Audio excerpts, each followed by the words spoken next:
Noriu rašyti žinutę, kad liktų ir kitoms moterims, ne tik kurios dalyvauja tiesiogiai dabar su manimi, per ką aš einu.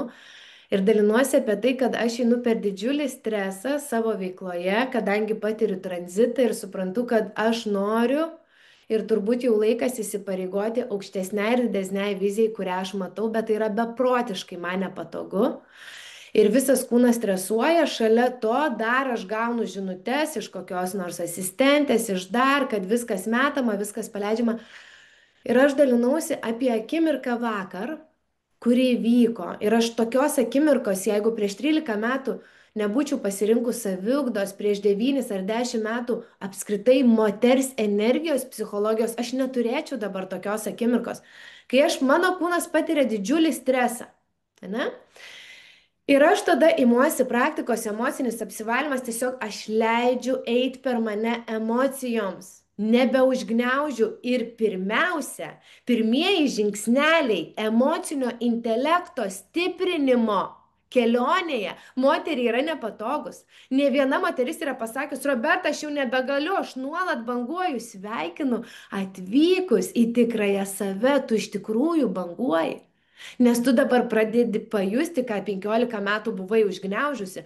Kaip man atrodydavo visą tai? Man išsiverždavo per pyktį, per agresiją. Aš išsidraskydavau, jaučiu įtampą, kaupinu, einu ką nors uždarau. Tai reiškia, ką nors padarysiu ant šito. Vietoj to, kad aš per save perleiščiau tai, kas pas mane vyksta. Įsigilinčiau, kad man dabar atėjo liūdesys. Aš kaip į sieną. Aš nebematau iš viskas dabar toliau bus, man atrodo, kad viskas griūna, mano veikla sugrius viskas, turbūt viskas.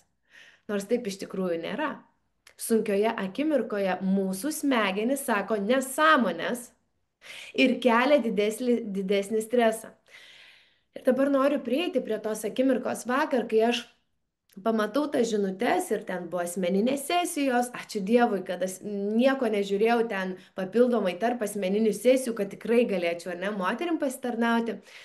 Ir po asmeninių sesijų aš perskaitau žinutės ir viskas, man va tas košmaras atrodo prasideda, liūdesys, apatija, nusivylimas, šokinė būsena, viskas maišosi. Ir ką natūraliai, ką mes galėtume daryti? Mes galėtume stotis, eiti, nes reikia ir pietus pagaminti. Vakar nebuvo pagaminta namuose pietų, ne? Tai, žodžiu, yra tų daug darbų, ką moteris, gali eiti ir nuolat daryti. Ne, aš tiesiog būnu. Žinot, karalienės, ką reiškia?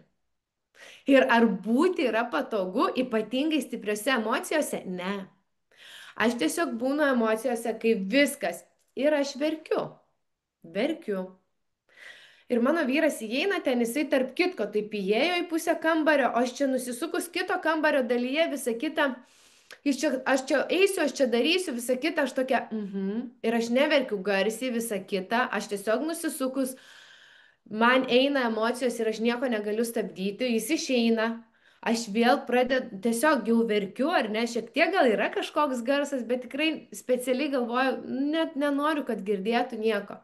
Jis taip įeina, sako, ar viskas gerai, aš tokia, prieina arčiau, yra faktas, kad pamato, kad aš verkiu. Sako, kas atsitiko, visa kita. Senoji, aš iš bet ko dramą darydavau. Ir aš net nemokėjau su savimi pabūti, kad vyras man galėtų asistuoti. Kai aš būnu savyje, savo emocijose, aš nieko nebeužslepiu, nebemaskuoju, bet ir nedarau iš to dramos. Tai yra mano natūrali moters energija. Tai yra mano natūralu, kas aš esu šią akimirką, nes man dabar skauda. Aš gavau kažkokią žinutę, bent kelias, dėl kurių man dabar labai skauda ir man atrodo, kad viskas griūna, ne? Ir jisai apsikabino viską, sako, kas yra, aš šiek tiek papasakoju dar kažką, jau matau, jisai nori sprendimą, padėti, asistuoti man, ne? Sakau, nežinau, ta prasme, man atrodo, kad viskas, aš nežinau, kaip aš toliau keliausiu, ką man toliau reikės daryti, visą kitą. Ir jis sako, tau reikia išeiti, einam kartu su manim. Ir aš tokia, bet pasiduodu, o jausmas toks, kad žengiu žingsnį, einu į virtuvę, gerai sakau, ir vėl verkiu. maunuosi batus, kojines, ten dar kažką jau atrodo ramiau, jis ten kažką kalba ir vėl iš manęs eina ir vėl verkiu. Pasiemė mane už rankos, mes einam per miestą, jisai sparčiu žingsniu, aš einu, tarsi einu, einu ir vėl verkiu. Nieko neslėpiu. Aš tiesiog būnu su savim, ji šalia veda mane. Žodžiu, ne? O aš vat paeinu, jis kažką kalba, kalba galbūt apie veiklą, kalba apie dalykus, einu, einu ir vėl aš verkiu. Nu, nes man ateina ta emocija ir vėl verkiu kažkokia mintis. Galiausiai ten dainam ir to verksmo ir buvo galbūt nemažai viską. Paskui klausė jisai jau manęs jau tas ėjimas, tas išėjimas, sako, būtinai reikia eiti, eiti, ne, nu jisai vyriškai, daryti. O aš tiesiog buvau savyje, savo emocijoje. Tai pabuvus, prasėjus visą kitą, grįžus dar pasidarius savo praktiką, vieną, kitą, pasimeldus, viskas dabar taip nueina ir taip ta situacija vis dar yra intensyvi. Tačiau jeigu aš nebūčiau pasirinkusi suprasti savęs kaip moters, to, kas vakar įvyko vyro asistavimo, mano perėjimo per, nu atrodo viskas, nu taip visą kūną rakina, ne, nu būna tokių emocijų, rakina nieko nebegaliu padaryti, aš noriu viską mest, aš iš vis noriu užsidengti. Nebūtų to vyro asistavimo tokio, jeigu aš nebūčiau įėjus taip giliai į savo moters pradą, tas, kas aš esu šią akimirką, ir tai nėra vien tik tais seksualumas, vien tik tais gundimas, vien tik lengvumas ir žavesys, tai yra ir kiti dalykai. Moters pradas tai yra ir gimtis, ir mirtis. Moters pradas yra cikliškas, kuris keičiasi kas savaitę. Tai vad noriu su jumis pasidalinti, kad jeigu šią akimirką atrodo, nu ar tikrai, Roberta, dar ne iki galo, viskas yra teisinga.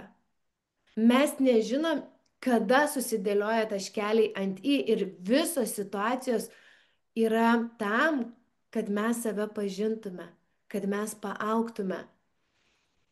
Todėl noriu įkvėpti. Einat labai teisingų kelių, net jeigu kartais atrodo jis sudėtingas ir labai labai nepatogus.